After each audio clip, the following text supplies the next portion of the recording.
ልጆቻችሁን ስታዟቸው ስርዓት የጎደለው ምላሽ ሰጥተዋችሁ፣ አግሮምርመው ጥሩ ያልሆነ አስተያየት አይተዋችሁ ወይንም ደግሞ ድምጻቸውን ከፍ አድርገው ጥሩ ያልሆነ መልስ ሰጥተዋችሁ እናንተም በጣም ተበሳጭታችሁና ልጆቻችሁ እንደማይከብሯችሁ ተሰምቷችሁ ያውቃል? እናንተስ በንዴት እርምጃ ወስዳችሁባቸው ታውቃላችሁ? ለልጆች በተሳሳተ መንገድ ምላሽ መስጠት ሁኔታውን ሊያባብሰው ይችላል። ግን ደግሞ የተሻለና ጉዳዩን ለሁለታችሁም ጥሩ በሆነ መንገድ የምትወጡበት መንገድ እንዳለ ብነግራችሁ በዛሬው ቪዲዮአችን ልጆች ለምን እንደዚህ አይነት መልስ እንደሚሰጡ ይህም ምን ማለት እንደሆነና ልጆቻችሁ የምትሏቸውን እንዲሰሙና ለእናንተም ክብር እንዲኖራቸው የሚያደርጉ 5 ፓወርፉል የሆኑ በሳይንስ የተደገፉ ስትራቴጂዎችን እነግራችኋለሁ። ስፔሻሊ ደግሞ የመጨረሻው 5ኛው ቲፕ ከልጆቻችሁ ጋር ባላችሁ ግንኙነት ላይ ትልቅ ሚና ያለው ስለሆነ እንዳያመልጣችሁ። በመጀመሪያ ልጆች እንደዚህ አይነት ባህሪ ለምን እንደሚያሳዩ ጥቂት ነገር ልንገራችሁ። ብዙ ወላጆች እንደዚህ አይነት ባህሪ መጥፎ ባህሪ አድርገው ያስባሉ።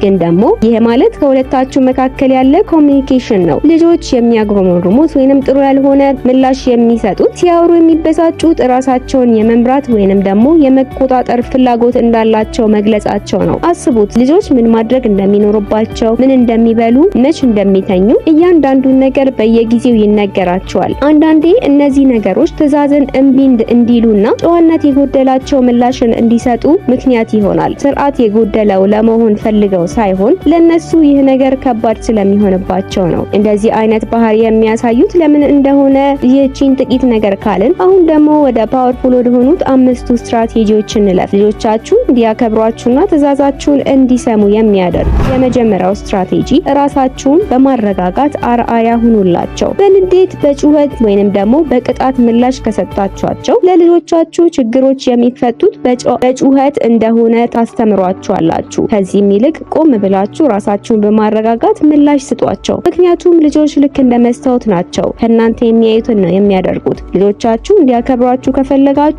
እናንተ አርአያ መሆን ይኖርባችኋል። ሁለተኛው ፓወርፉል የሆነው ስትራቴጂ ደግሞ ለልጆቻችሁ ግልጽና ቀጣይነት ያለው ገደብን አስቀምጡላቸው። የልጆች ስርዓት የጎደላቸው ምላሾችን መስጠት ችላ ሊባል የሚችል ባህሪ አይደለም። ግን ደግሞ ስርዓት ማስያዝ ማለት መቅጣትም ማለት አይደለም።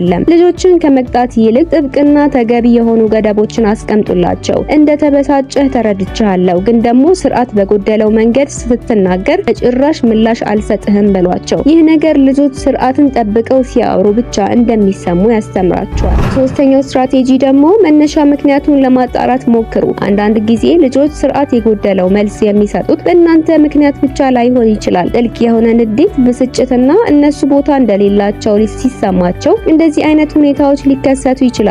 ስለዚህም ምላሽ ከመስጠታችሁ በፊት ምን እየተከናወነ እንደሆነ ራሳችሁን መጠየቅና አንዳንድ ጊዜም የሌሎችን ችግር በእነሱ ቦታ ላይ ሆኖ መመልከት መቻል ጭቅጭቅ ከመጀመሩ በፊት እንዲቆም ስለሚያደርግ እንደዛ ማድረጋችሁን አትርሱ።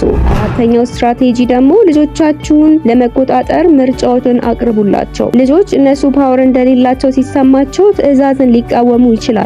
ልጆች ስርዓት የጎደለው ምላሽ መስጠት ከሚቀንሱ ነገሮች መካከል ለልጆች በቁጥጥር ውስጥ ያለን ምርጫ መስጠት ነው።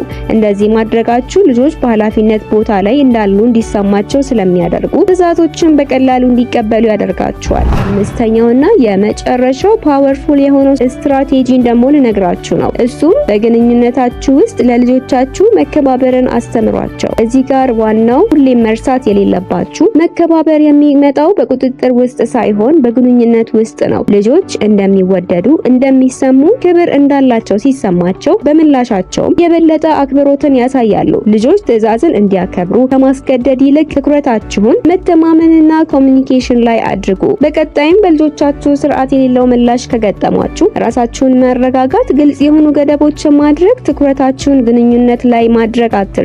መከባበር የሚጀምረው ከእናንተ ከወላጆች መሆኑንም መርሳት የለባችሁ። አሁን ደግሞ የእናንተ ተራ ነው። በልጆቻችሁ ባህሪ ላይ የገጠሟችሁ ትልቅ ፈተና ምንድነው? ኮሜንት ላይ አጋሩን። ይህን ጠቃሚ ቪዲዮ ለእናንተ ጠቃሚ ሆኖ ካገኛችሁት ላይክ እንዲሁም ለሌሎች ሼር ማድረግ አትርሱ። ለወላጆች አስፈላጊና ጠቃሚ ኮንተንቶችን ከፈለጋችሁ ሰብስክራይብ ማድረግ፣ ሁሌም የሚለቀቁ ቪዲዮዎች እንዳያመልጧችሁ ደግሞ የደውል ምልክቱን መጫን አትርሱ። ለአብሮነታችሁ እናመሰግናለን። በቀጣይ ቪዲዮ እስከምንገናኝ ቻው ቻው።